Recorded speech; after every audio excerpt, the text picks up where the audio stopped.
fellas. It's the way too early draft story, dynasty till death. Just throwing in some bonus content. Just want to check in, man. We just gonna do a quick little check in. Draft order, draft needs, team needs, key matchups for next week. Going through the draft order, some teams we got 4 owners with 2 draft picks in the first round. What kind of impact, type of players they can pick there, and what type of moves they can make to maybe either move up or move down, and add weapons to their team. So just a quick little dive in, man. Quick little bonus content. We're gonna jump right in. We're gonna get to it, boys. Whew. Right now, we doing current standings. Next week, I will do an updated video after the final week. Again, nobody jump down my throat, please. We just doing a quick standard run through with the order as is. So right now, we got Bill with the 101. He's coming in, man. It's going to be Bijan. There's really no too many different subjects we need to touch base on about it. It's a position he needs. We got some good talent in Wandale, even though he got the injury. And then we also got CD really kind of coming up. I feel like CD's kind of earning some more of that respect that he kind of was lacking. A lot of us put that on him before he really got there, but I think he's been having a really solid season. Saw some solid flashes from Jahan Dotson. So that's going to be nice as far as that wide receiver core moving forward, having some youth there. So definitely looking at him grabbing 101. And Bill's going to have a lot of options at him. He's going to have about 100 different offers of great value for that 101. So he could go a lot of different ways, but I think it's very clear to the rest of us, if you have 101, you take Bijan. We got Jay Dilla at 102, Mr. Justin.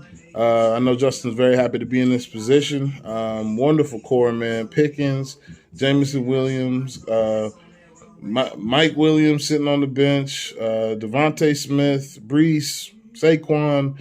I mean, the future's looking very, very bright for Justin, and a caliber player at the 102 can do nothing but improve that for him. I think Justin's the type of player, he's going to take best available. He could take another stud running back if he's there, Jahmyr Gibbs, one of these other younger backs, kind of jump up the board, something like that. But I see him taking best available, whether that's Jackson Smith, Addison, Gibbs.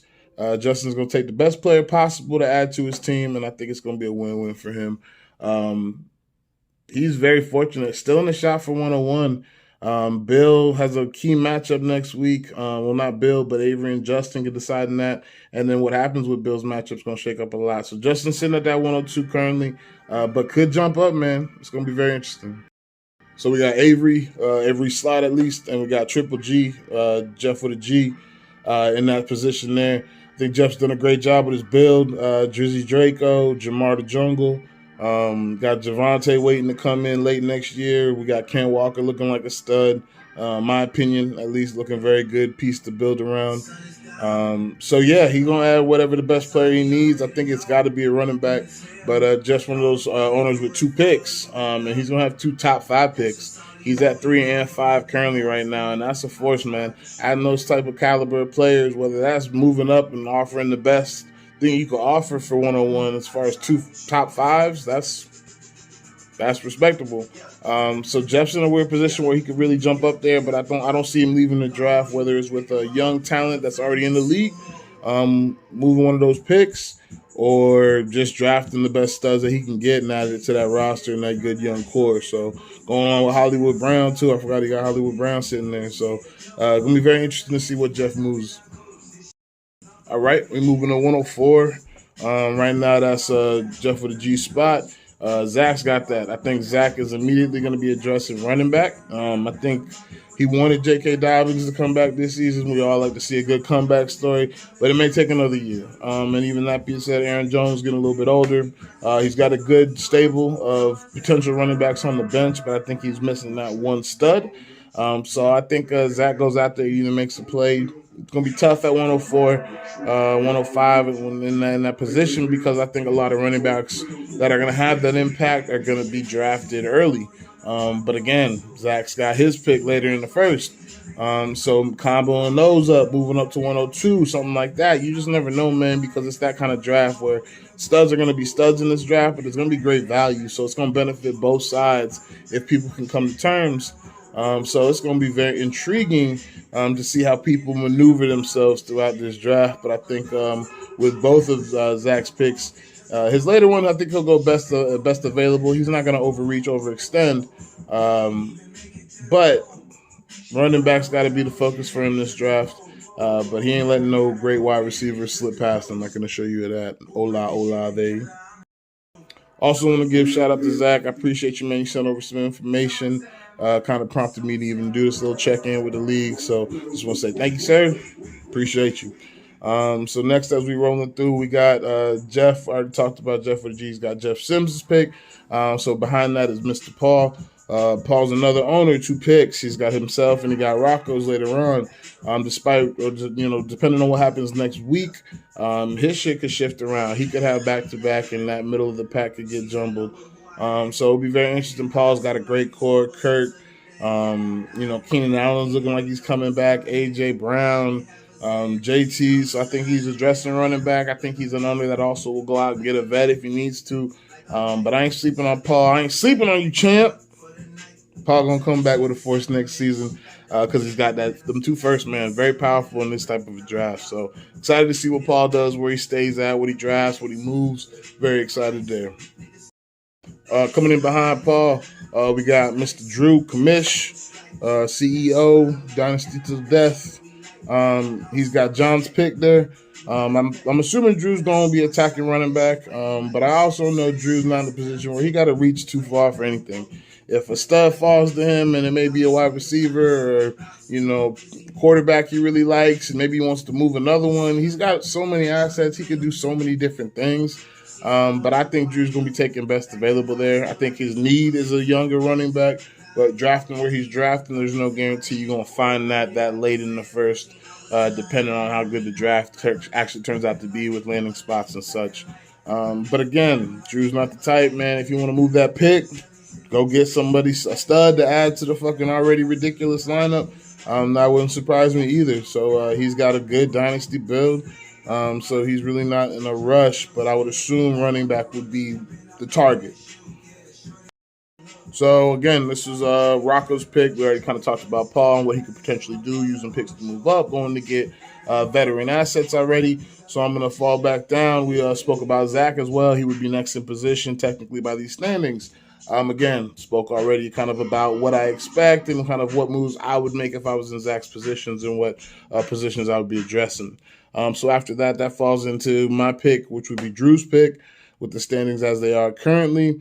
I would be addressing wide receiver. For me, I feel really good about the running back room. I feel like I have options. I have good young interesting prospects at the wide receiver position, and Devontae's kind of bringing us home, but I would definitely be looking to add one more wide out to the mix.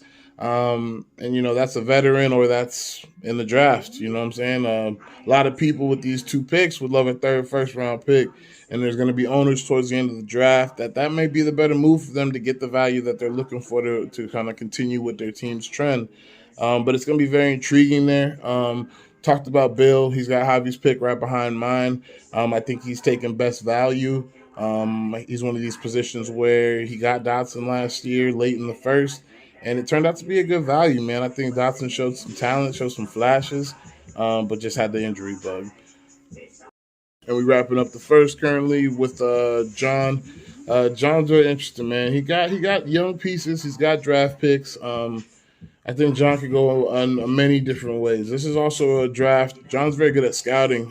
We've discussed and talked about some players, and I think he does a good job when he's in draft mode. So this may be a draft where, those later picks also, I talked about going to get vets. Also time maybe to move back. Maybe I get a lesser tier vet and send me 2 seconds, and I'll send you this late first.